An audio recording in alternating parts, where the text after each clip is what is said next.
Rust and Humus, the Green Moon and the Land of Ohia, by Lucas Roussel, translated by Laura Remy, read to you by Sparks. Chapter 1. The Tree. At the beginning of this story, the solar system consists of a star named the Sun, of the planet Earth, and of its satellite, the Moon. The Earth has been, for a long time, covered in a black, giant, and unweaving ocean. But from the light and warmth radiated by the sun sprouts a seed.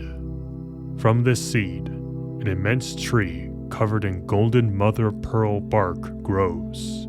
Its roots dig deep into the earth, drinking avidly from the ocean's waters as its branches soar up into the vastness of space. Hanging from the eons, the iridescent hair of the tree dances slightly to the rhythm of the cosmic winds. Saturated with sap, the tree collapses under its own weight, fracturing at its base. Propelled, its body barely avoids the moon, and its skeleton becomes a second satellite orbiting around the Earth.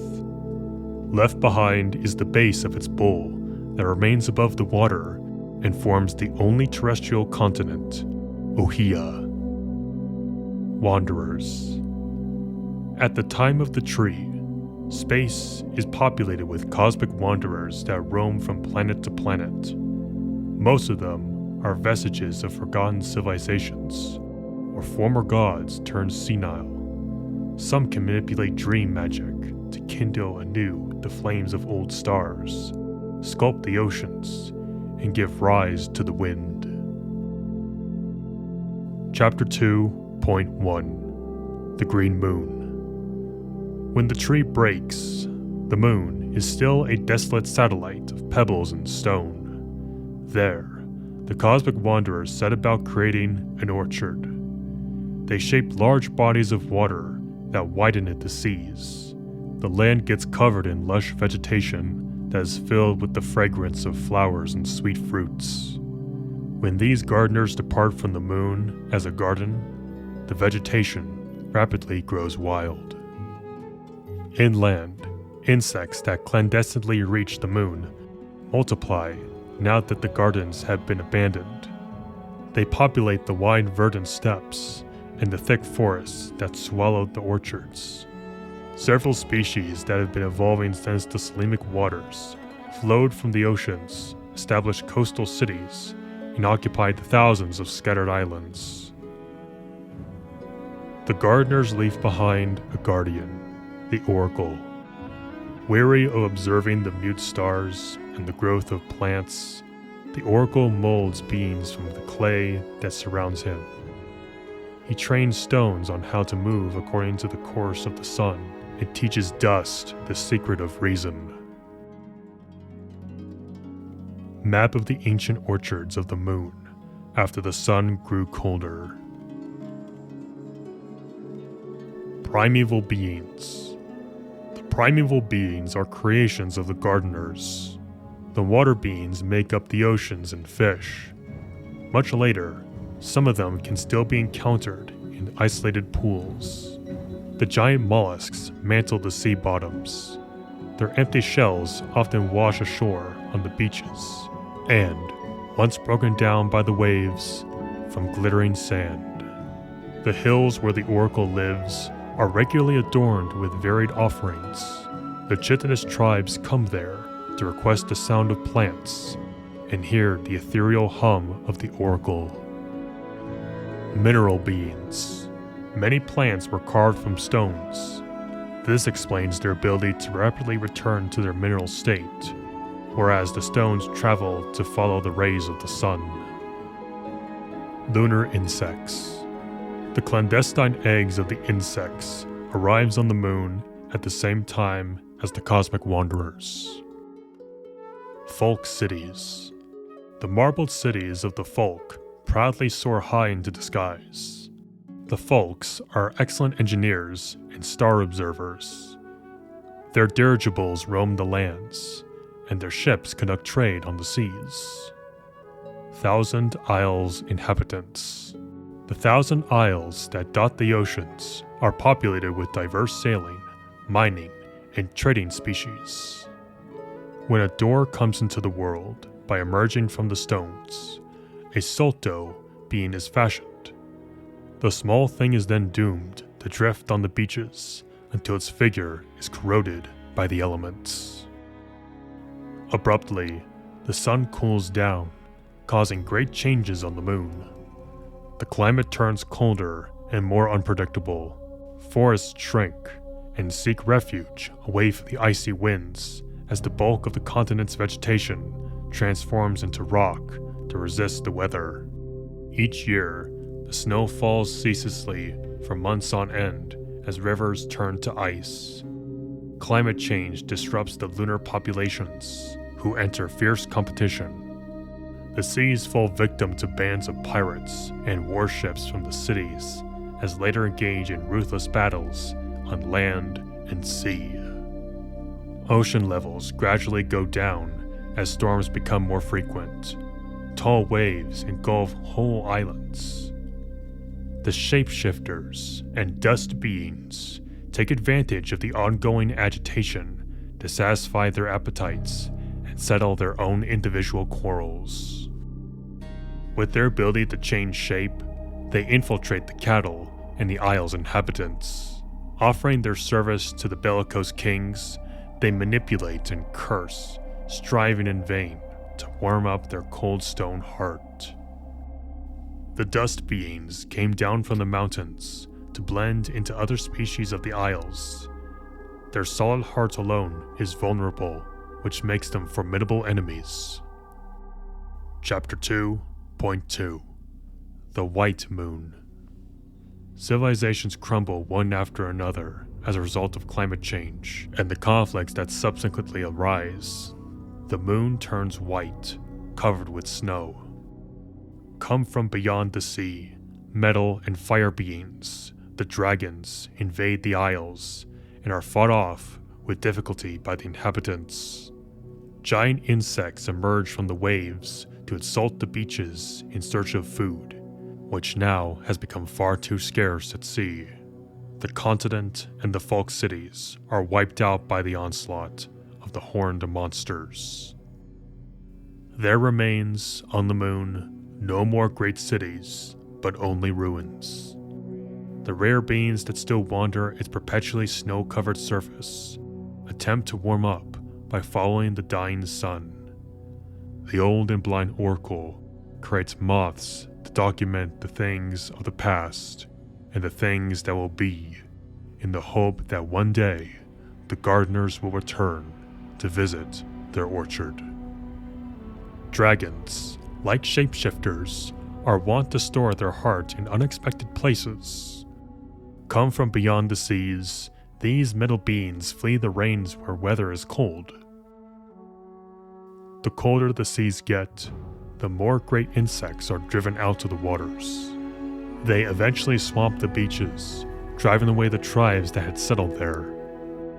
Amid the white moon ruins, the moths record the past and discuss the present.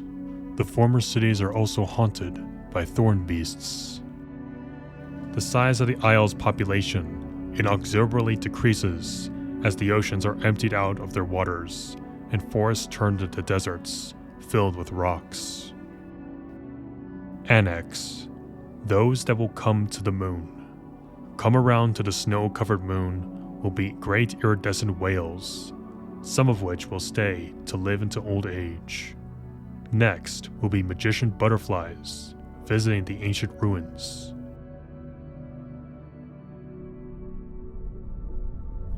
Chapter 3 The Scielence Era.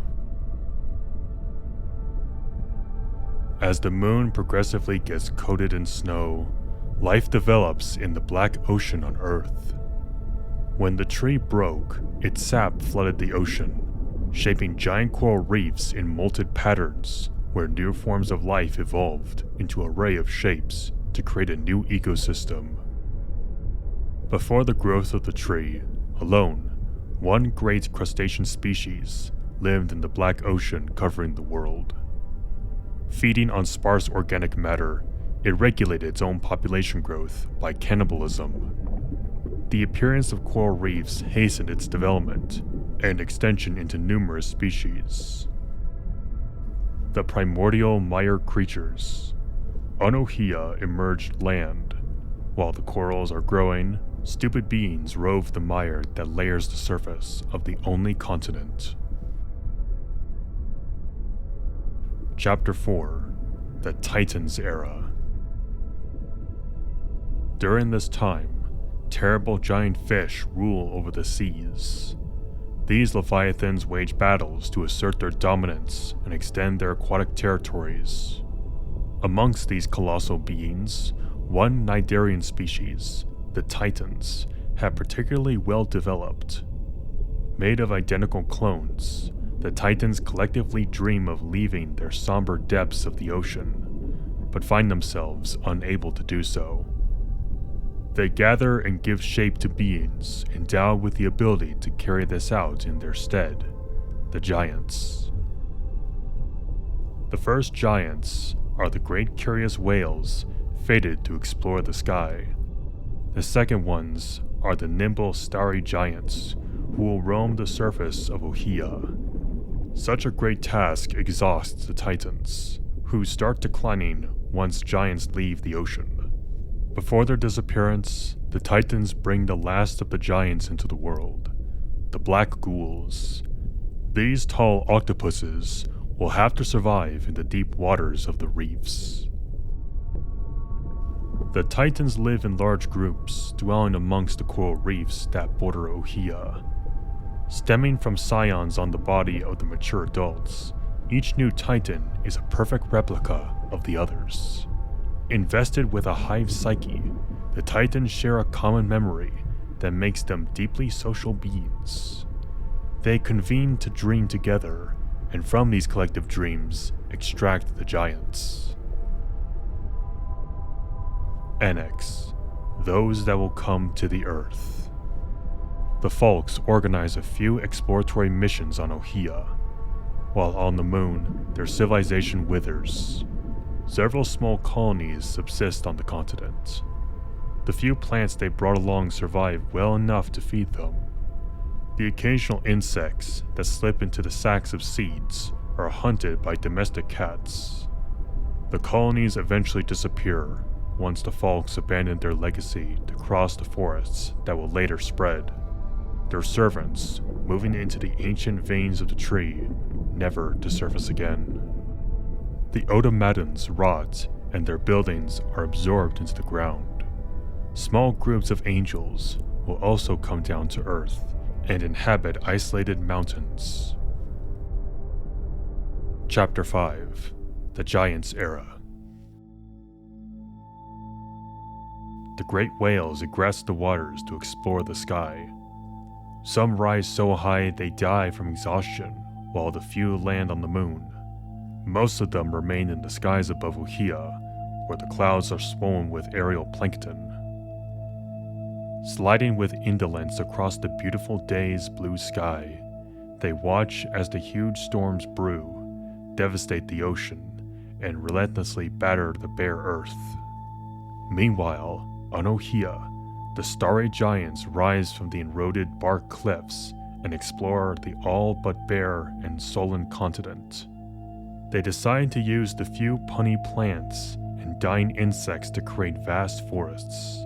They give rise to immense earthworms that bring fertility to the soil. Turned giant, these insects fight furious wars. Their crushed chitin exudes spores and seeds that speed up the growth of the vast forests. Once their work is accomplished, the giants blend with the forests. Their frivolas settle amidst the mycelium and roots to live in the humus, while their body dissolves into the rest of the vegetation. Growing in diversity, the plants give shape to primordial vegetal birds and reptiles and emerge with the first mammals that come out from the water. Huge fish leave the ocean and dig wide rivers and streams, participating in the plant's advance towards the inner lands. modest civilizations of fungi begin flourishing under the shade of trees. The forests have colonized Ohia. Insects become less combative and decreased in size, leaving space for other creatures to develop. Animal plants. A particular type of vegetation appears in the new forests. In order to bear their seeds more efficiently, the fruits of trees acquire mobility. The moss birds, for example, later become covered with feathers.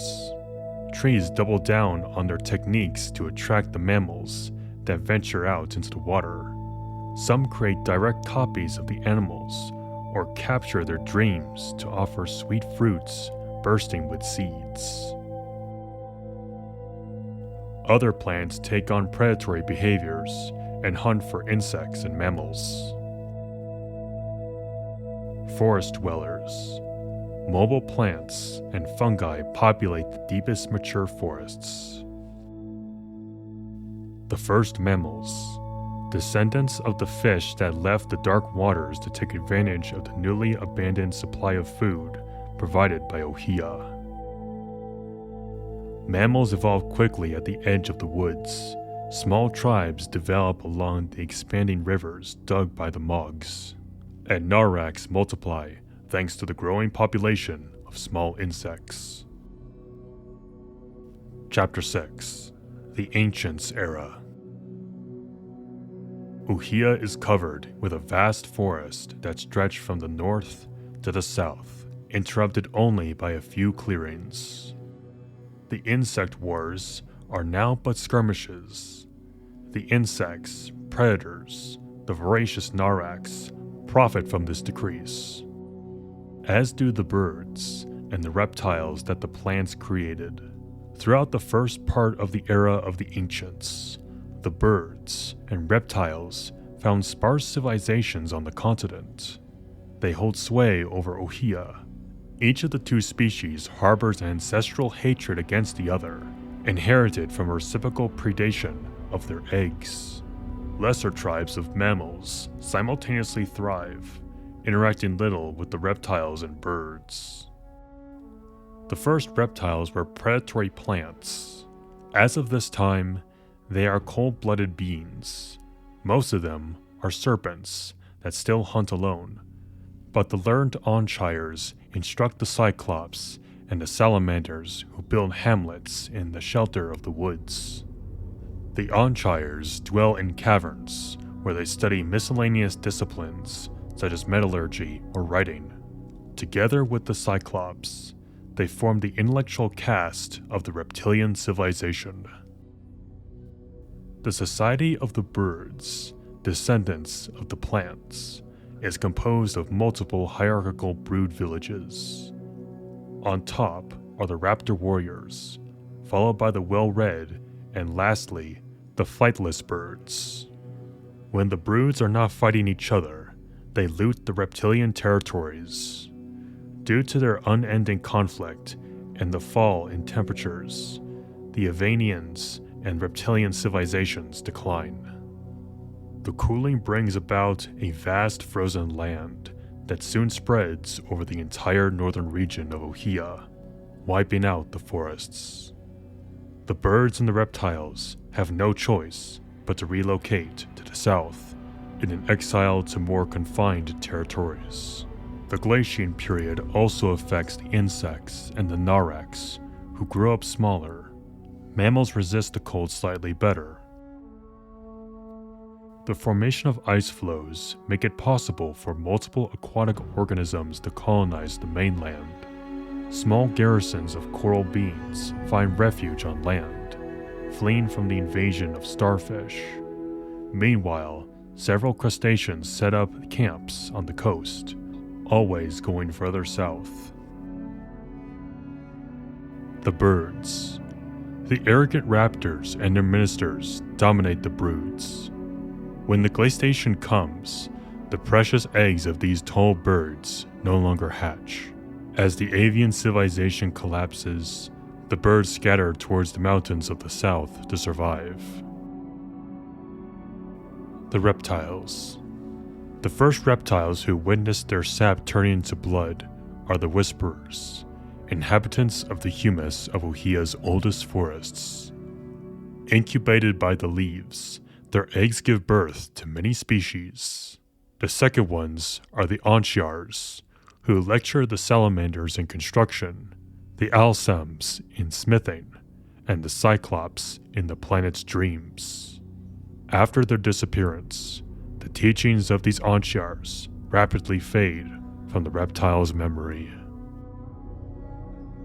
The serpents hunt, concealed in the trees, favoring to gorge on the warm blood of birds and mammals. The Cyclops receive the teachings of the Ontiars. When the latter disappear, the Cyclops dwindle away in turn. Cold Land's inhabitants. With the glaciation, a number of species colonized the north and the coasts of Uhia. The second half of the era is marked by a warming in the terrestrial temperatures. The ice flows retreat to the north as the heat increase makes its way for new forests and the steppes to grow. On the coast, the crustacean settlements remain. A few avian and reptilian villages subsist in the footlands, though the races shrivel in size and become simpler. The rise in temperatures bolsters a two-legged lichen species, the Ancients. Spreading over the continent, they form a civilization boasting roads, tools, and cultivated lands. They are skilled horticultural mechanics who, thanks to their plant machines, prosper. They create several species of servants, amongst whom are the first humans covered in bronze skin. The Ancients redesigned their habitat in accordance with their needs. The central steppes are layered with fields. The rivers are diverted from their ancestral routes. Old forests are cleared out. Tunnels are burrowed into the mountains. Ancient cities connected by paved roads take root here and there. The buildings throng with a mix of plants and purring machines. The Ancients hunt the great whales with lightning cannons for their blubber. The whales soon disappear to rejoin the ocean or flee to the moon. As the ancient civilization reaches its peak, particularly in regard to machines and the study of plants, the human servants revolt. The ensuing war is long and terrible. Hardly violent by nature, the ancients failed to react quickly enough to crush the human rebellion. Despite greater strength and better tools, their inability to move at dark confers a major advantage on humans, who significantly exceeded their numbers. In order to fight back at night, the ancients create the Stooges, designed to harass the humans during their vegetative rest. This maneuver, however, comes far too late. The ancient cities are burnt down, their knowledge obliterated, and their precious seeds that allowed them to reproduce lost. Following horrid massacres, and in spite of the weakened state of both populations, the last city of the ancients is razed to the ground as humans cut loose from their creators. Ancients and servants. The servants, humans, and other were created by the ancients using their plant machines. They work as miners, farmers, and menders in the cities and on the fields, while the ancients devote the majority of their time in mechanical horticulture, mathematics, and other sciences. Besides the servants, the ancients experimented with floral sculptures of vegetative beings, electrical flower lamps, mechanical cuttings, and other horticultural creations. The biggest plant machines are able to supply entire buildings with electricity, food, and water. Mechanical pieces grafted onto vegetal parts allow the ancients to control the plants, especially chosen for their ability to bring to materiality things come from beyond the partitions of this world.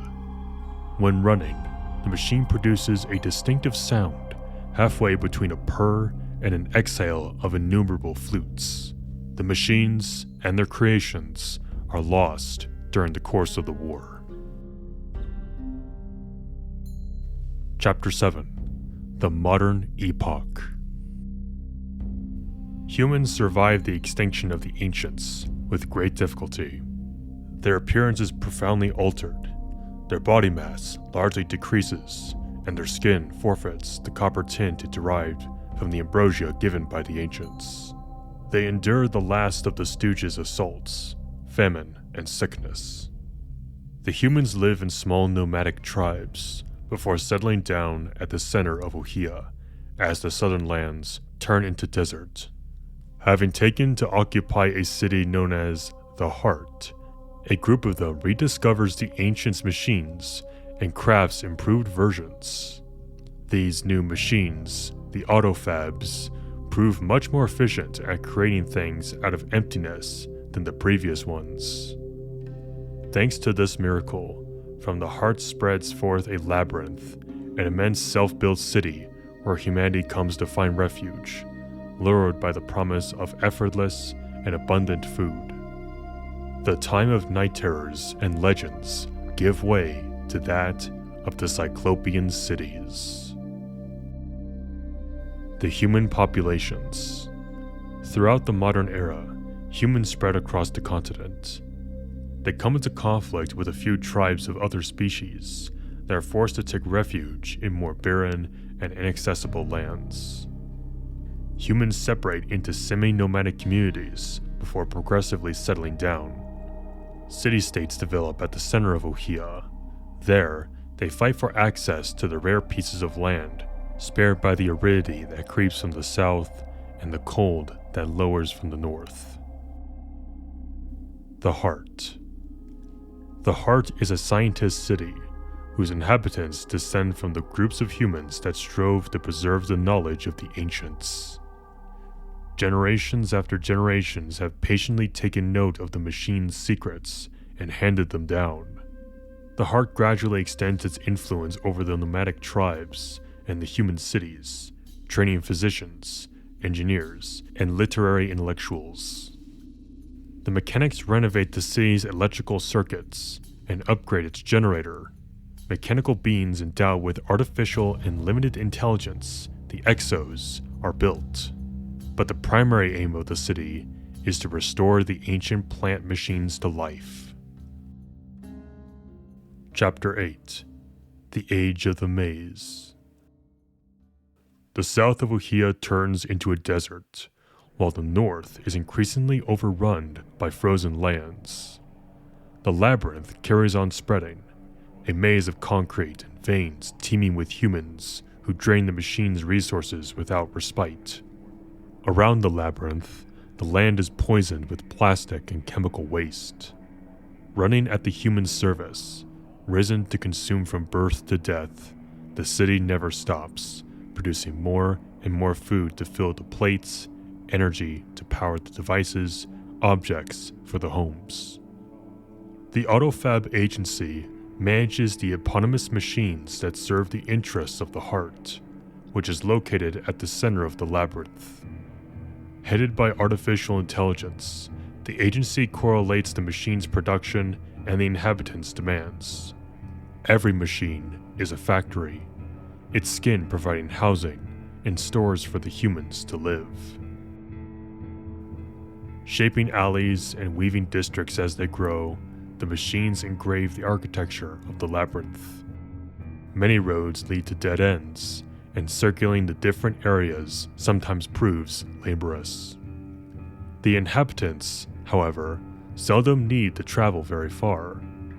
The machines place accommodation units, workplaces, and stores next to one another, allowing the residents never to have leave their district. The Heart is the only place where concrete gives way to greenery. The inhabitants of the Heart have made it a terrestrial paradise settled at the center of the city, hidden from the rest of the labyrinth. A genuine forest, it could not be entered by any other citizen of the maze. The inhabitants of the Heart. The humans of the Heart descended from an ancient city. In the extensive garden hidden at the center of the maze, They live in families who share the fields. Each family owns a small autofab, but cultivates the land with their robots. At the center of the heart are the laboratories, where varied research projects are carried out. The robots of the heart. The robot servants operating in the maze have been manufactured by the heart. Special units work in the large garden. Most of them are sentries, but archivist laborers and scientific assistants are also found. Experiments. The scientists perform experiments on artificial intelligence and the symbiotic relationship between plants and machines. They seek to understand the machine's dreams and the source of their energy. Cloning and longevity experiments are also conducted. The lifespan of the heart's inhabitants have been doubled, but infertility occurs more and more commonly. Autofab machine. An autofab, the members of the agency alone come near the machines. The population itself never sets eyes on those organisms. Nothing but an odd sound can be heard in the empty corridors that run close to the underground levels. The agency. The AIs of the agency administrate the machine's network. The agency is responsible for maintaining the autofabs in good health, protecting them, in brackets, no wall can be modified without their consent, end brackets, and delivering the city's resources.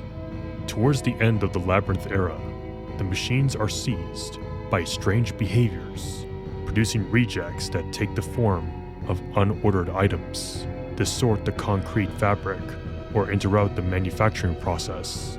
Even though the network can compensate for the shortcomings of one machine, the errors keep accumulating. Living buildings. Although increasingly common, the outgrowing buildings are an anomaly. They contain disfigured corridors, melted staircases, and hollow cavities. Those that go on spreading require constant monitoring. The reason why some machines start producing these heaps of concrete is known to none. The animals. Wild animals are a rarity. Their appearance and customs have evolved since the emergence of the labyrinth. The block oxen are the main meat source, having been modified so that their flesh grows back after cutting. They can supply a much greater amount of meat than normally available during their brief lifetime. Most of the creatures dwelling in the city's vicinity have witnessed their habitat turning into concrete. Cats and dogs make up the majority of pets. The other domestic animals of the labyrinth are the block oxen and the potato workers. The humans. The humans of the labyrinth live in tall apartment buildings divided into districts. Several social classes can cohabit in one district, but each building generally houses a single class of workers. The robots. Artificial beings have replaced humans for a number of tasks. They carry out the maintenance of the labyrinth and serve the humans. Their quality and degree of intelligence varies greatly from one model to another. The autofabs develop a bizarre sickness, stripping many districts of their power and food source. The machines cease functioning one after another. Despite efforts expanded by the agency and the heart, the illness spreads and rot courses through the machine's veins, whose skin of concrete breaks. The agency tries to quell the ensuing rumor, to no avail. District wars for ownership of the last operational machines spark in each corner of the labyrinth.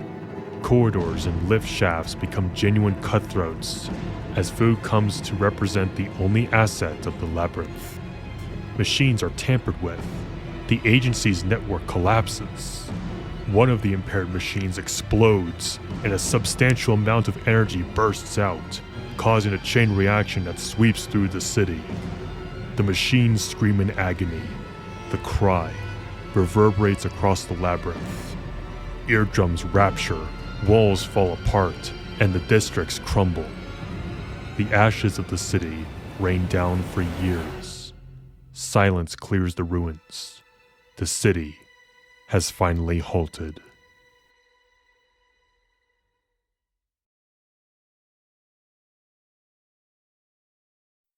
Chapter 9. The Age of Rust. In the empty-eyed shell of the labyrinth, life continues after the cry. The labyrinth has become a cemetery of concrete, where the wind rushes in to sweep through the clutters of rubble on the streets. Sand dunes slowly gnaw at the southern part of the city, while frozen earth advances upon the ruins from the north. The east is poisoned with diseased clouds and toxic fumes. In the midst of the ruins, the last of the humans subsists on the remaining districts. They survive, thanks to the last autofabs that struggle to produce.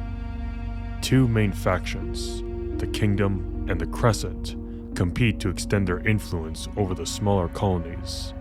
Disputed territories are rendered inaccessible by the war. The small groups of humans live separate from one another by entire abandoned districts. Navigating the labyrinth has become a more arduous task than before. Travelers expose themselves to marauders, monsters, rock slides, unrecognizable paths, and other dangers. Those that venture out of the protected enclosures hammer the walls in search of metals, rummage through the derelict stores, and harvest the mushrooms that proliferate on the side of the ruins. Beneath the city, where factories, underground railways, and sewage canals used to run, in a maze inside of the maze, other groups scrape along in dark tunnels. The ones who descended further into the maze are called explorers. They work as merchants, bodyguards, messengers, scouts, and mercenaries. Some of them spend the whole year living outside the confines of the colonies, remaining in the labyrinth as if drawn to its hoary immensity. Several robots still function, but breakdowns are deadly. Impossible to repair, the robots must be regularly brushed to avoid damage from the rust that inexorably covers their body. Some of them continue to fulfill their former tasks, while others have been reprogrammed. The rest broke free when the cry rang. All of the colonies have to cope with the invasion of the black trees that pierce through the concrete and threaten the remaining machines. Should a tree come to maturity, it will die and discharge a toxic humus whose later coat of moss and plants will corrode the buildings. In the worst instances, its roots will smother an autofab. When cut down by humans, however, the trees transform, their skin taking on the appearance of bark. Each colony keeps a company of loggers who inherit this curse generation after generation. Anywhere the trees are not felled, thickness grows as full-body forests take root in the ruins' folds. The cry also gave rise to odd occurrences. Even seasoned explorers may lose sight of their path in the ever-changing streets. Some districts seem to move. No sound can be heard in others. Sometimes, the shadows do not match the light, and stories are told of humans turning into animals or simply vanishing into smoke. But the strangest of the phenomena are the time-altering ones. Gone on a few hours' journey, a person may arrive only several years later or return a few days before leaving. Some speak of the cry having torn holes through the fabric of time. Around these portals, the air hangs heavily and distorted, smelling of plants, dust, or salt at times, but never transmitting any sound. Rare are those who come back from entering the portals, but those that found their way out have left behind a piece of themselves. Most of the humans who return from the portals rapidly grow blind, their body metamorphoses, the underside of their skin shifting in seemingly continuous movement. They constantly dream of where they went, but are unable to describe it clearly. Endowed with bizarre telekinetic and thaumaturgic abilities, they become capable of producing incandescent spheres and other miracles. The Mogs, who had gone into hibernation after digging the first riverbeds of Ohia, surface anew in the sea of mud to feed on the waste that slid through the labyrinth.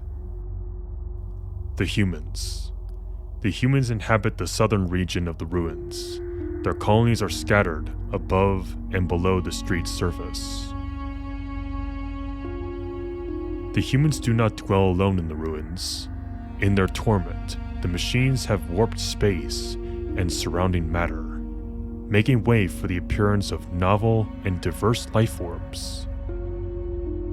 Considered as monstrous by humans, these new beings display variable degrees of sociable or aggressive spirit.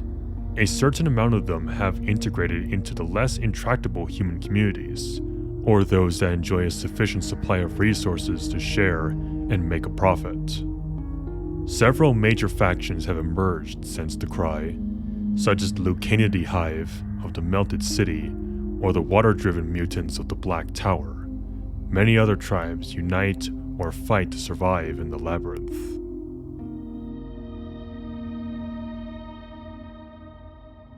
The Melted City.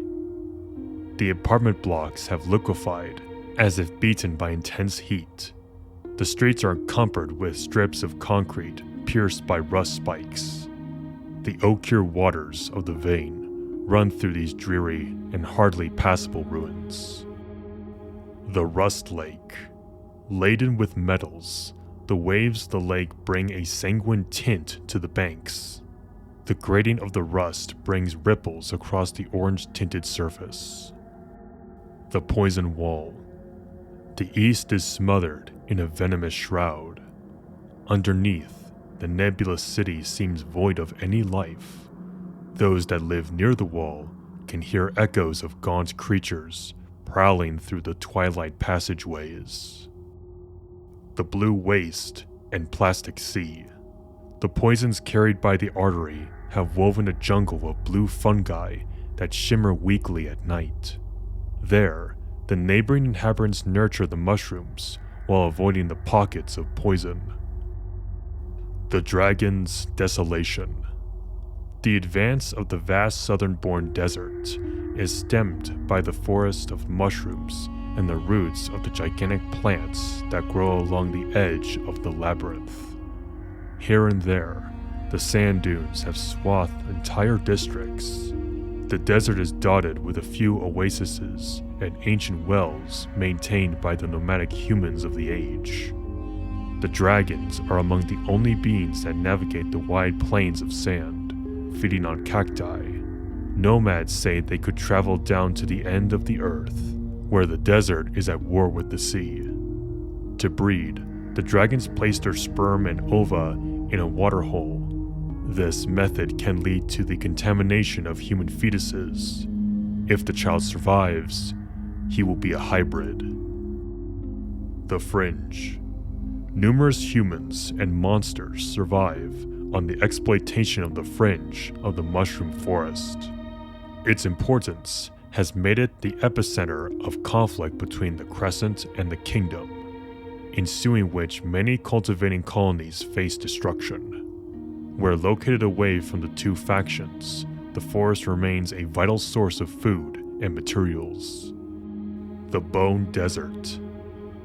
The graying desert is swarmed by dark cacti and warring tribes. Along the margins of the inner sea, buildings submerged by the waves sink in the salt water. Crustacean species come from the ancient eras, descend from the north, pushed on by a new cold tide that devastated the subterranean ruins of the labyrinth. They foray far into the gray coasts, reaching at times the city streets.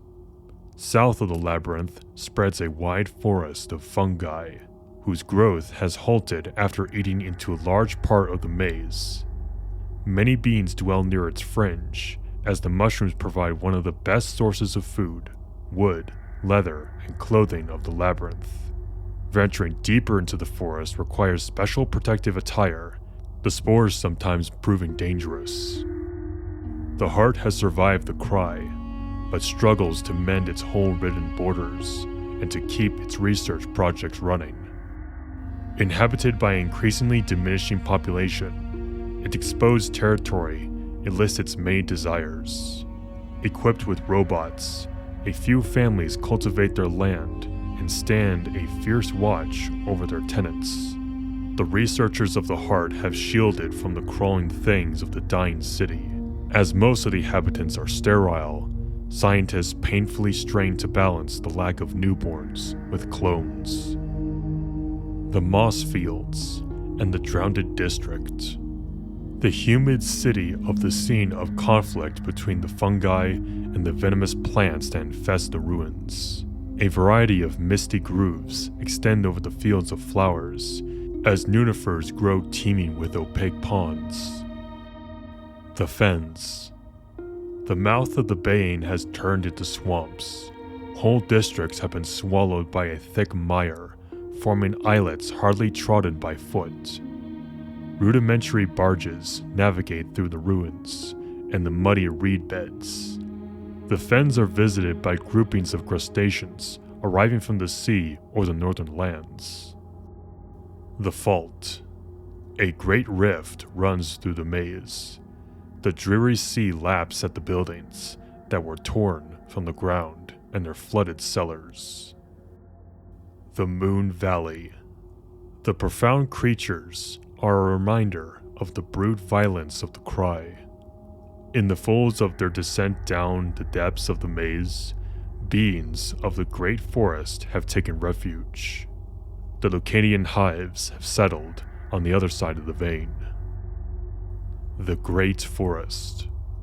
The high density of the black trees have given way to a thick woodland that covers the ruins. Utterly impenetrable in places, this vegetal maze is host to a large number of things. Its fringe continues to patiently nibble at its asphalt. The Black Tower. What once held the greatest accumulation of shopping and recreational pursuit mega-complexes. The town known as the Black Tower has become a plain field of chimeras and mutants. The explosion of the mutant population leads to ceaseless guerrilla fights for dominance over each and every crumbling gallery, dilapidated restaurant, and dust-covered store. Brooding commercial blocks crawl with mutants that increasingly often wander into the Moon Valley and infiltrate the confines of the heart. Ghouls surface from the depths of the underground town. Small groups take control of the high-rise buildings and face the perils of the maze. Chapter 10. The Humus Era. Once a sufficient amount of black trees have died, the labyrinth turned into a pile of decaying concrete covered in moss and plants, giving way to a vast forest named the Humus. The humus gradually spreads across Ohia, supplementing the southern desert and the northern frozen lands. Many are the creatures who fail to adapt and disappear, engulfed by the advancing forest. Underneath the trees, one can hear the whispers of the furtive assemblies held by birds and tiny rodents. The servants of the humus keep a peaceful watch over the never-ending forest. Several monsters of the maze, as well as unknown beings, tread the green corridors of the forest. The humus does not concede the founding of settlements larger than hamlets. Plants must be hewn in careful moderation so as not to incur the silent wrath of the trees. Interconnected by a web of roots, all of the trees and plants of the humus form a single being made of innumerable parts. Eventually, the humus slowly dissolves. The trees whiten before dissipating into dust. Once the last grove has vanished, a wide desert covers the world.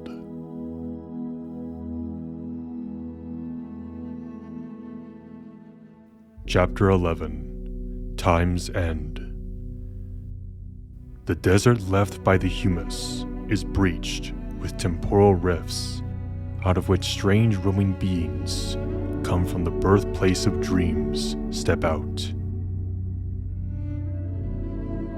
Time has crystallized in places to forge singing copses, color aberrations, shapes, and echoes that joyously prance about the air. Curious specters visit the dunes, where the cats are reaching the end of their last life.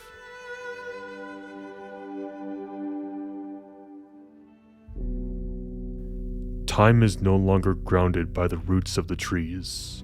The desert is split between the ancient continent of Uhia and the shifting realm of dreams, where nothing subsists for more than a brief moment. The Humus, sensing that her time was coming, had striven to retreat into the skin where dreams come to life. To this end, she left an egg carefully wrapped in a cocoon of moss and lichen.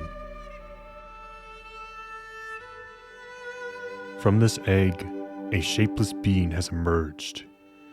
He too is constrained to the same fate of erring across the desert and amid dreams.